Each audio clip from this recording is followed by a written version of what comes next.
Shalom saudara-saudari terkasih dalam Kristus. Saat Yesus disalibkan dan tubuhnya tergantung di kayu salib, dunia menjadi sunyi, dunia terdiam dalam keheningan yang menggetarkan. Darah tercurah, nafas terakhir dilepaskan, tabir bait suci terbelah, dan tubuhnya dibaringkan ke dalam kubur batu yang dingin. Setelah itu tubuhnya diturunkan, dibungkus kain kafan, dan dibaringkan dalam kubur. Batu besar menutupi pintu makam itu. Para muridnya ketakutan dan bersembunyi. Harapan seakan padam. Namun di balik keheningan kubur itu, sebuah kisah yang jauh lebih dahsyat sedang terjadi di alam roh, di dunia tak terlihat, di kedalaman kekekalan. Tetapi satu pertanyaan menggema di hati kita. Kemana Yesus pergi selama kematian itu? Kemana dia pergi selama 3 hari itu? Apakah dia hanya berbaring dalam keheningan kematian? Apakah dia benar-benar mati? Apakah semuanya benar-benar selesai? Dan kalau benar, mengapa ia harus masuk ke dunia orang mati? Inilah kebenaran yang sering terlupakan. Yesus tidak hanya mati secara tubuh. Ia benar-benar mengalami kematian seperti manusia pada umumnya. Ia bukan hanya tidur. Ia tidak berpura-pura mati. Ia tidak bersembunyi di balik mujizat. Ia sungguh-sungguh menghadap realitas maut seperti kita. Semua akan menghadapinya suatu hari nanti. Tetapi Yesus tidak pasif. Dia tidak tertidur dan dia tidak menunggu dalam keputusasaan. Selama 3 hari itu, Yesus sedang berperang. Alkitab menyatakan dalam 1 Petrus 3 ayat 18-19. Kristus telah mati sekali untuk segala dosa manusia, dan dalam roh ia pergi memberitakan Injil kepada roh-roh yang di dalam penjara. Banyak yang salah mengira bahwa Yesus hanya datang ke dunia untuk mati menggantikan kita. Tapi salib hanyalah permulaan. Setelah darahnya tercurah, misinya tidak selesai. Justru ia melanjutkan perjalanannya ke dalam kedalaman tempat orang mati, ke Sheol, ke Hades, ke dunia roh. Bukan sebagai korban, tapi sebagai raja yang datang untuk menuntut kemenangan. Yesus masuk ke dalam dunia orang mati karena ia sedang menyelesaikan sesuatu yang jauh lebih besar daripada apa yang terlihat di kayu salib. Ia sedang menanggung kutuk dosa sampai ke kedalaman yang paling gelap. Sebab upah dosa bukan hanya penderitaan. Upah dosa adalah keterpisahan dari Allah, masuk ke dalam ruang sunyi yang penuh penantian, di mana tidak ada terang, tidak ada penghiburan, tidak ada suara dari surga. Bayangkan, sang terang masuk ke tempat tergelap, sang kehidupan menjejakkan kaki di ruang kematian. Sang Kudus memasuki wilayah yang selama ribuan tahun menawan jiwa manusia. Yesus tidak hanya mengalahkan dosa di salib, ia menghancurkan kuasa maut di wilayah kekuasaan maut itu sendiri.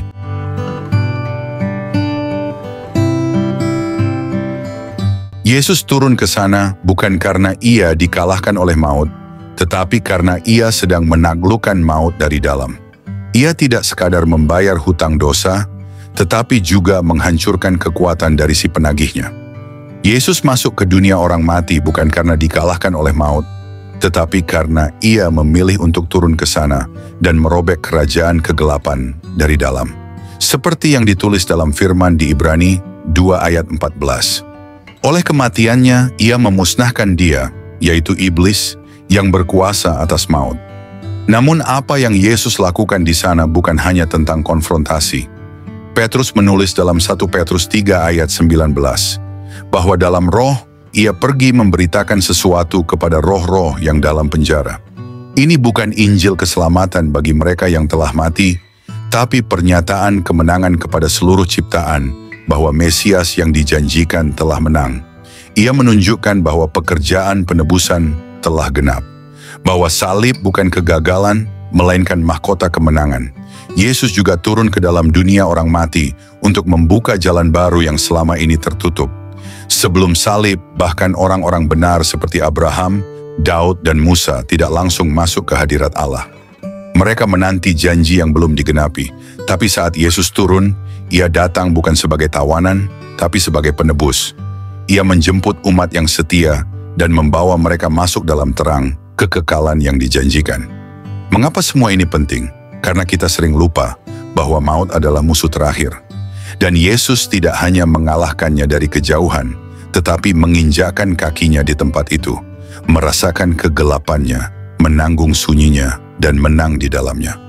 Saat ini, kita bisa berkata dengan penuh keyakinan, kubur bukan akhir, kematian bukan jalan buntu, karena Yesus pernah ke sana dan kembali dengan kemenangan. Ia tidak sekadar mengabarkan sesuatu, Yesus memproklamasikan kemenangan kekalnya atas iblis dan semua kekuatan roh jahat. Di dunia roh, ia berdiri dan berseru, dan yang hidup, aku telah mati, namun lihatlah, aku hidup sampai selama-lamanya, dan aku memegang segala kunci maut dan kerajaan maut. Yesus telah merebutnya. Kematian tidak lagi memegang otoritas. Kubur tidak lagi memiliki kata akhir. Lebih dari itu, Efesus 4 ayat 8-9 berkata, ketika ia naik ke tempat tinggi, ia membawa tawanan-tawanan. Apa artinya? Yesus tidak hanya menaklukkan musuh, ia juga membebaskan orang-orang kudus, perjanjian lama, yang telah menanti-nanti Mesias. Abraham, Daud, Musa, Hana, Daniel. Semua mereka menunggu di tempat perhentian orang benar. Dan pada hari itu, Yesus datang, mengetuk gerbang Sheol, dan berkata, janji itu telah digenapi, mari ikut aku. Dan ia membawa mereka naik ke dalam hadirat Bapa. Bukan lagi dalam penantian, tapi dalam kepenuhan. Saudara-saudari terkasih, Yesus tidak hanya membebaskan kita dari dosa. Ia membebaskan generasi demi generasi dari belenggu kematian. Ia turun ke dalam dasar bumi, bukan untuk dikalahkan, tapi untuk menyatakan bahwa tidak ada tempat yang terlalu dalam bagi kasih-Nya. Dan sekarang kubur kosong. Kematian kehilangan sengatnya, neraka kehilangan cengkeramannya, dan namanya Yesus Kristus, Anak Allah yang hidup, dimuliakan untuk selama-lamanya. Yesus memegang kuncinya sekarang. Ia tidak hanya bangkit dari kematian, ia menaklukkannya. Dan karena itu, kita yang percaya kepadanya tidak lagi hidup dalam ketakutan. Kita tahu, bahkan di tempat tergelap sekalipun, Yesus sudah pernah ada di sana dan membawa terang untuk menjemput kita keluar. Jadi jika hari ini hidup terasa gelap, sepi dan penuh tekanan, ingatlah, Tuhan yang disalibkan itu pernah masuk ke ruang yang lebih gelap dari yang pernah kita alami. Dan dia keluar sebagai pemenang. Saudara-saudari terkasih, jika hari ini terasa seperti hari Sabtu sunyi, seperti 3 hari penuh kehampaan, seperti tidak ada jawaban dari Tuhan, jangan menyerah. Karena di balik kesunyian itu, Yesus sedang bekerja. Ia sedang menembus kegelapan hidup kita. Ia sedang menghancurkan belenggu yang tidak terlihat. Ia sedang menaklukkan musuh yang selama ini mengintai kita dalam diam. Dan saat waktunya tiba, pada hari ketiga, hari kebangkitan, tidak ada satupun kekuatan yang bisa menahan kita bangkit bersamanya. Kubur tidak bisa menahan Yesus. Kubur juga tidak bisa menahan engkau yang percaya kepadanya. Pintu tertutup akan terbuka, batu besar akan terguling, dan terang akan menyinari jalanmu kembali. Yesus pernah masuk ke tempat tergelap agar engkau tidak pernah lagi harus berjalan sendiri dalam kegelapan. Yesus sudah turun ke neraka agar engkau bisa naik ke surga. Yesus sudah mati agar engkau bisa hidup. Yesus sudah masuk ke dalam dunia orang mati agar engkau tidak tinggal di sana. Itulah Injil, itulah kemenangan salib, dan itulah kasih yang tidak bisa dihentikan oleh kematian. Mari kita berdoa. Ya Yesus Tuhan dan Raja kami, hati kami bergetar saat merenungkan apa yang telah Engkau lakukan. Bukan hanya darah yang tercurah, bukan hanya tubuh yang tergantung, tetapi Engkau masuk ke tempat paling dalam yang seharusnya menjadi hukuman bagi kami. Engkau melangkah ke dalam dunia orang mati, bukan karena Engkau kalah, tetapi karena Engkau adalah Raja atas segala yang hidup dan yang mati. Kami menangis bukan karena kesedihan, tetapi karena cinta yang begitu dalam yang tak bisa kami balas. Engkau datang ke kegelapan kami, Engkau memeluk jiwa kami yang dulu terbuang, Engkau menghancurkan jeruji kematian yang membelenggu kami selama ini. Tuhan Yesus, ampuni kami, karena terlalu sering kami melupakan bahwa salib-Mu bukan akhir, bahwa kubur-Mu yang kosong adalah permulaan dari kebangkitan hidup kami. Kami menyerahkan seluruh hidup kami ke dalam tangan-Mu. Ambil alih seluruh ketakutan, seluruh kegagalan, seluruh luka dan aib masa lalu kami, karena kami tahu Engkau telah turun ke tempat tergelap itu untuk menebus semuanya. Bangkitkan iman kami kembali. Bangkitkan pengharapan kami yang telah mati. Bangkitkan kasih kami yang telah beku. Bangkitkan roh kami agar hidup dalam kekudusan dan api kasih mula-mula. Ya Tuhan, jangan biarkan kami hidup seperti orang yang tidak tahu bahwa Engkau telah menang.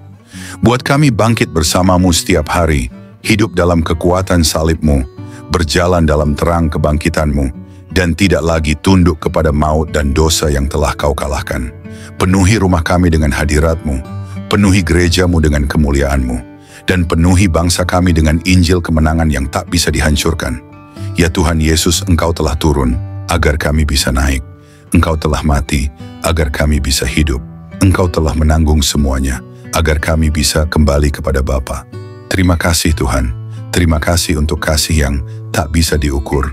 Terima kasih untuk kemenangan yang Engkau berikan bagi kami. Kini kami hidup karena Engkau hidup, dan kami tidak akan pernah sama lagi. Dalam nama Yesus Kristus, Raja yang hidup, kami berdoa dan mengucap syukur. Amin. Saudara-saudari yang terkasih, Yesus tidak sekadar mati, Ia turun ke tempat yang paling dalam untuk merebut kembali apa yang dicuri oleh maut. Ia tidak tinggal di sana, Ia bangkit, dan kini Ia hidup selamanya. Hari ini terimalah kenyataan ini dalam hidup. Engkau tidak lagi dikendalikan oleh dosa. Engkau tidak lagi ditakut-takuti oleh maut. Engkau tidak lagi dibelenggu oleh kutuk, karena Yesus telah turun ke kedalaman itu menggantikan engkau. Dan sekarang Ia memegang kunci itu. Bukan hanya untuk membuka pintu kuburnya, tetapi juga untuk membuka pintu kebangkitanmu. Dia hidup, dan karena Dia hidup, engkau pun hidup. Jika video ini menyentuh hati, jangan simpan sendiri. Bagikan kebenaran ini kepada dunia yang sedang tenggelam dalam kegelapan. Biarlah lebih banyak jiwa tahu bahwa Yesus tidak tinggal diam, bahkan dalam kematian. Ia turun ke dalam dunia orang mati untuk menebus kita semua. Tinggalkan komentar, nyatakan imanmu. Dan jangan lupa tekan like dan subscribe, supaya kabar Injil terus menggema sampai ke ujung bumi. Ingatlah satu hal, kubur kosong itu adalah bukti bahwa kemenangan sudah di tangan kita. Sampai jumpa di video berikutnya. Tuhan Yesus memberkati dan menyertai kita semua. Sampai Maranatha.